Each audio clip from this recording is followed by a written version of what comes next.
नमस्कार दोस्तों, जय हिंद। स्वागत है आपका आपके अपने चैनल पाठशाला विद के में।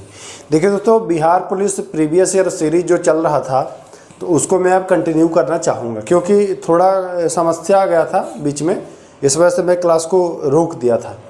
तो अब मैं फिर से क्लास को शुरू करूँगा। तो आज का जो वीडियो होने वाला है वह है 19/10/2014 यानी 19 अक्टूबर 2014 दूसरे पाली में जो भी भूगोल यानी ज्योग्राफी के क्वेश्चंस पूछे गए हैं उसको डिटेल में हम लोग इस वीडियो में जानेंगे। इससे पहले मैं आपको बता दूं कि इससे पहले पॉलिटी के सारे क्वेश्चन 2010 से 2022 तक जितने भी प्रश्न पूछे गए हैं सबको मैं वीडियो के माध्यम से आपको सॉल्व कराया है।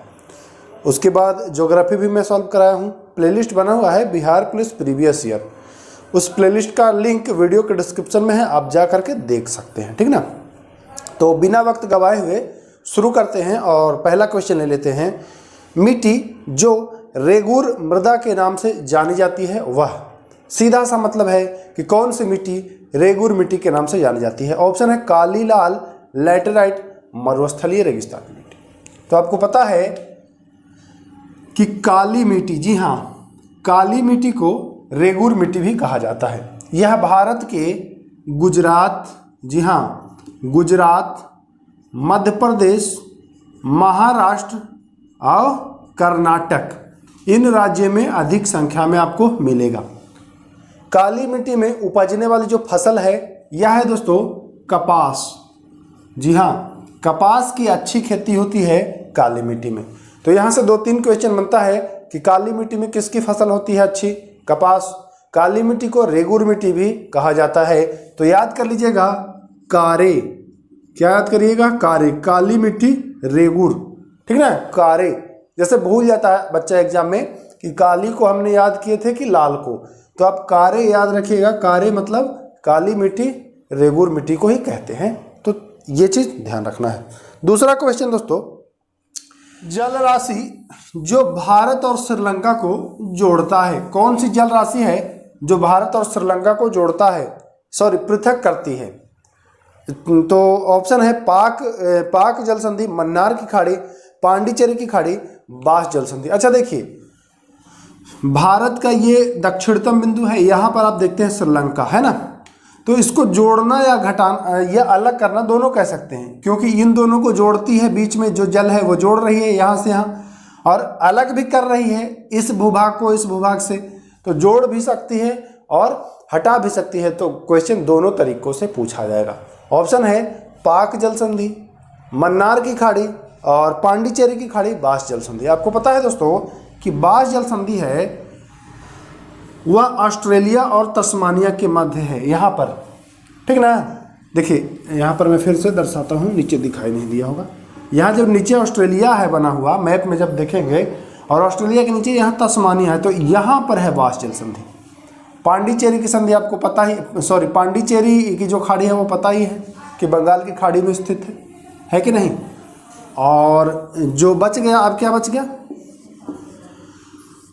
देखिए ये मन्नार की खाड़ी इधर हो जाता है, ये वाला भाग, और ये बंगाल की खाड़ी, ये जो है यही है पाक जल संधि बीच में। तो पाक जल संधि जो है ऑप्शन नंबर ए इसका सही जवाब हो जाएगा कि पाक जल संधि जो है वह इसको अलग करती है भारत और श्रीलंका, या फिर जोड़ती है, ध्यान देना है। नागार्जुन सागर बांध नदी पर है, नागार्जुन सागर जो बांध है वह कृष्णा नदी पर है। किस नदी पर है, कृष्णा, ठीक है ना, ध्यान दीजिएगा। राज्य पूछता है तो आंध्र प्रदेश और तेलंगाना, आंध्र प्रदेश और तेलंगाना दोनों राज्य में यह स्थित है, तो ध्यान रखना है आपको, नागार्जुन सागर, कृष्णा। ओके, चले क्वेश्चन नंबर 4। भारत में देखिए बहुत, और इस पर भी मैं पहले वीडियो बना भी चुका हूं और बताया भी हूं कि ये वाला जो टॉपिक है यह बिहार दरोगा हो या बिहार पुलिस हो पूछा ही जाता है। आप लोग इसको इग्नोर करते हैं, हल्के में लेते हैं, ध्यान दीजिएगा। भारत में निम्नलिखित में से कौन सा प्रदेश झूम कृषि के लिए प्रसिद्ध है, झूम कृषि। तो देखिए झूम कृषि पूछ रहा है, तो भारत का जो पूर्वोत्तर इलाका है यह झूम कृषि के लिए प्रसिद्ध है, ठीक ना, पूर्वी जो इलाका है। ये वाला जो इलाका है भारत का, जब भारत का नक्शा आप देखते हैं तो ये जो इलाका है ना ऐसे ऐसे, तो ये पूर्वोत्तर इलाका पूछ रहा है कि यह किस नाम से जाना जाता है, झूम कृषि। तो वहाँ झूम ही नाम से जाना जाता है, सीधा सा यही मतलब है कि पूर्वोत्तर भारत में झूम कृषि को किस नाम से, तो झूम। अब पूछता है कभी पश्चिमी घाट पर, तो बताएंगे यहाँ कुमारी नाम से जाना जाता है। हिमालयी क्षेत्र में तो यह खील नाम से जाना जाता है। तो क्या पूछ रहा है क्वेश्चन में कि झूम कृषि प्रसिद्ध है, तो झूम नाम से प्रसिद्ध है पूर्वोत्तर भाग में। तो ऑप्शन नंबर डी बिल्कुल सही आंसर हो जाएगा, पूर्वोत्तर क्षेत्र। ठीक है। मध्य प्रदेश में कभी पूछा कि झूम कृषि को, तो बताएंगे बेवर दहिया। और अगर पूछे कि अंडमान निकोबार, तो रीप या दीपा ऐसे नाम से जाना जाता है। देखिए दोस्तों, इस पर मैं एक वीडियो बना चुका हूँ। भारत ही नहीं, विश्व में जहाँ झूम कृषि होती है, जैसे अमेरिका में किस नाम से जाना जाता है, ब्राज़ील में किस नाम से जाना जाता है, इस पर मैं वीडियो बनाया हूँ। वीडियो के डिस्क्रिप्शन में लिंक है, उसका भी देख लीजिएगा। बहुत ही ज़्यादा महत्वपूर्ण टॉपिक है। शहर जो सिलिकॉन वैली के नाम से जाना जाता है कौन सा है, तो आपको पता है कि बेंगलुरु। जी हाँ, वही Bengaluru, RCB royal challenger Bengaluru, Virat Kohli जहाँ से खेल रहे हैं, तो वही बेंगलुरु जो है उसको सिलिकॉन वैली के नाम से जाना जाता है। ठीक ना। बेंगलुरु को बगीचों का शहर भी कहते हैं, गार्डन सिटी। जी हाँ, गार्डन सिटी बेंगलुरु को कहा जाता है, तो ये भी ध्यान देना है। अगला क्वेश्चन, सिक्किम भारत एवं चीन किसके मध्य से जुड़े हुए हैं। सिक्किम जो है, देखिए सिक्किम कहने का ये मतलब है कि सिक्किम भारत और चीन किसके माध्यम से जुड़े हुए हैं, मतलब सिक्किम से चीन का कौन सा हिस्सा जोड़ता है। ऑप्शन है नाथुला, बोलन दर्रा, मैकमोहन मार्ग, हो ची मिन्ह मार्ग। आपको पता है कि सिक्किम में ही है नाथुला दर्रा, तो इसका जो सही आंसर हो जाएगा वह नाथुला दर्रा होगा। नाथुला का मतलब होता है, नाथु का मतलब होता है सुनने वाला, ला का मतलब होता है दर्रा, तो सुनने वाला दर्रा।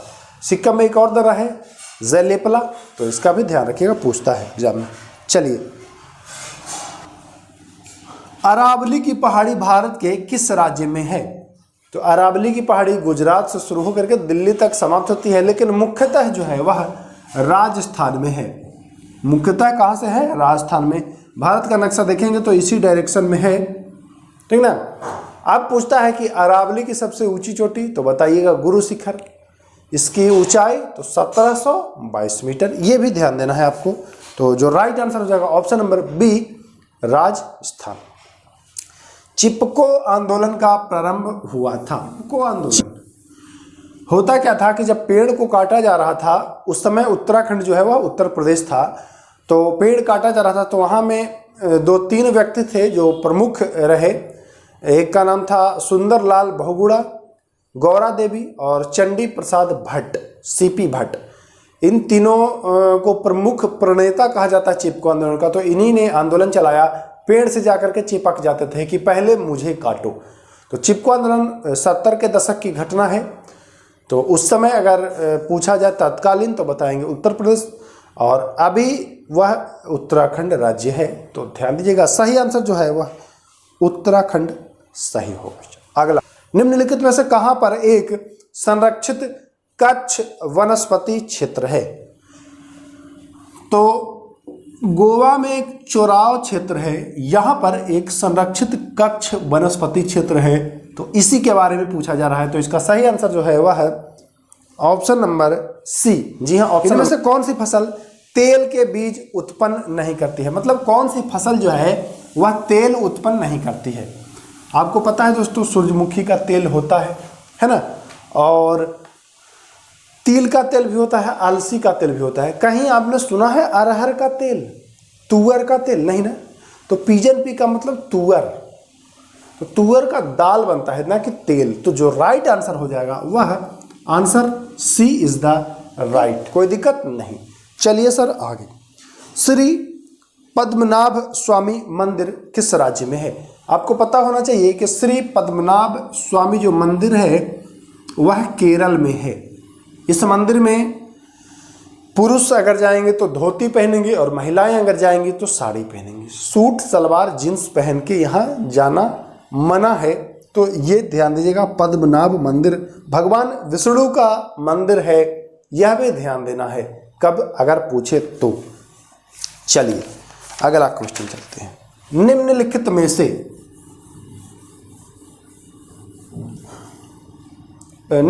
में से व्यस्ततम समुद्री व्यापारिक मार्ग। अच्छा देखिए, यह संपूर्ण विश्व है, उत्तरी गोलार्ध और दक्षिणी गोलार्ध। दक्षिणी गोलार्ध में आपको ऑस्ट्रेलिया, अफ्रीका का कुछ भाग और दक्षिणी अमेरिका का कुछ भाग, जबकि उत्तर में आपका उत्तरी अमेरिका, यूरोप, अफ्रीका का कुछ भाग, एशिया का कुछ भाग, ये सब है ना। ज़्यादा आबादी इधर है तो जाहिर सी बात है कि ज़्यादा व्यापार इधर ही होगा। तो उत्तरी अटलांटिक महासागर में, उत्तरी अटलांटिक महासागर जो है वह सबसे व्यस्त व्यापारिक मार्ग है। तो ध्यान दीजिएगा, option number D is the right. अब अगर पूछता है कभी कि अटलांटिक महासागर की आकृति कैसी है, कभी कभी पूछता है कि अटलांटिक महासागर की आकृति कैसी है, तो बताएंगे एस आकार की। कैसी है? एस आकार की। क्या आप लोग को पता है दोस्तों प्रशांत महासागर की आकृति? पता है तो कमेंट बॉक्स में कमेंट करिएगा, है ना।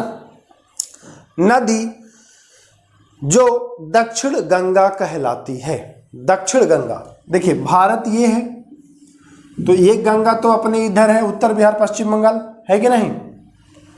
और जो दक्षिण भारत की गंगा है यह महाराष्ट्र के त्र्यंबक पठार से निकल करके और यह बंगाल की खाड़ी में गिरती है। इसके प्रवाह की जो दिशा है यह दक्षिण पूर्व है। अगर कभी पूछे कि गोदावरी की जो प्रवाह की दिशा है तो बताएंगे भैया ये दक्षिण और ये पूर्व, यानी दक्षिण पूर्व। 1465 मीटर लंबी, दक्षिण भारत की सबसे लंबी नदी, प्रायद्वीपीय भारत की सबसे लंबी नदी, इसे वृद्ध गंगा या बूढ़ी गंगा के नाम से भी जाना जाता है और इसे दक्षिण की गंगा भी कहा जाता है। ध्यान दीजिएगा, ठीक है ना। चलें आगे, अगला क्वेश्चन, इसको मिटा देते हैं।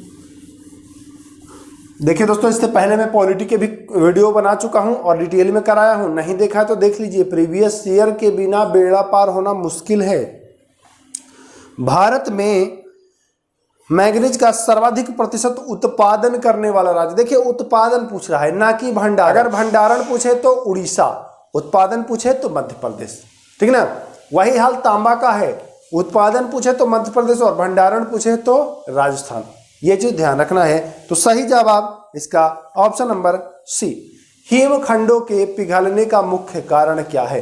पृथ्वी पर जितनी गर्मी बढ़ रही है, ग्लो रही है, क्या होता है कि CO2 की मात्रा जब बढ़ जाती है तो वायुमंडलीय जो तापन है उसमें वृद्धि होती है और इससे क्या होता है कि पृथ्वी पर जितने ग्लेशियर हैं वह पिघलना शुरू हो जाते हैं।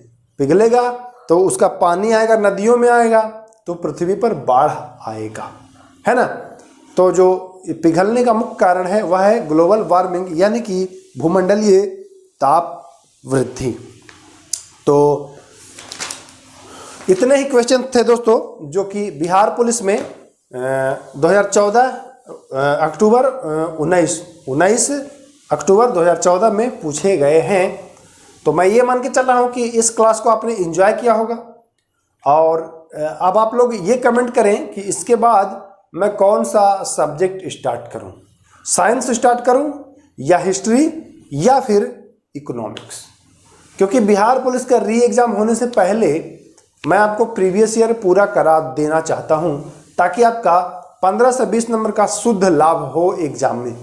अगर आपने सारा वीडियो देख लिया मेरा और एग्ज़ाम देने गए तो गारंटी है 15 से 20 नंबर आपका इंक्रीज होना तय है। क्योंकि प्रीवियस ईयर को मैं जोड़ जोड़ के पढ़ा रहा हूं तो वहां से अगर कोई भी किसी भी प्रकार का क्वेश्चन पूछा जाता है तो उसमें आपका 1 अंक सुनिश्चित हो जाएगा। वीडियो ज़्यादा लंबा ना करते हुए वीडियो को यहीं समाप्त करता हूं, लेकिन आप लोग के कमेंट का इंतज़ार हमेशा रहेगा। कौन सा सब्जेक्ट मैं फिर से शुरू करूं, कमेंट कर दीजिएगा। तो फिर मिलेंगे दोस्तों, नमस्कार, जय हिंद।